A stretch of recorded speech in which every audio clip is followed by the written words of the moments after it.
হয় যখন পৃথিবীর সবচেয়ে বড় প্রাণী নীলতিমি মারা যায়? শুনলে অবাক হবেন। নীলতিমি তাদের মৃত্যুর আভাস আগে থেকেই পেয়ে যায়, আর এই জন্যই নিজের আবাসস্থল থেকে গভীর সমুদ্রে সবটুকু শক্তি দিয়ে শত শত মাইল পাড়ি দেয় জীবনের শেষ যাত্রা হিসেবে।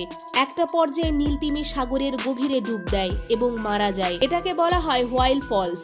এরপর নীলতিমির শরীর শার্ক এবং ইলফিশ খেয়ে ফেলে। কিছু মাস পরেও পড়ে থাকা হাড়ে কিছু মাংস থাকে যা ছোট সামুদ্রিক প্রাণীরা খায়। তারপর আসে জম্বি ওয়ার্মস নামক এক প্রকার সামুদ্রিক প্রাণী, যারা তিমির হাড়ে এক ধরনের অ্যাসিড ছড়িয়ে দেয় যা ফ্যাট এবং প্রোটিন রিলিজ করে। এই প্রোটিনগুলো আবার সিম্বায়োটিক ব্যাকটেরিয়া খায়। এরপর তিমির হাড়গুলো যখন মাটিতে মিশে যায় তখন সেগুলিকে ঘিরে নানা সামুদ্রিক গাছ জন্মায়। এই পুরো বিষয়টি প্রসেস হতে সময় নেয় 100 বছর। আর এই জন্যই বলা হয় নীলতিমি মারা যায় ঠিকই, কিন্তু জীবন দিয়ে যায় শত শত প্রাণীকে।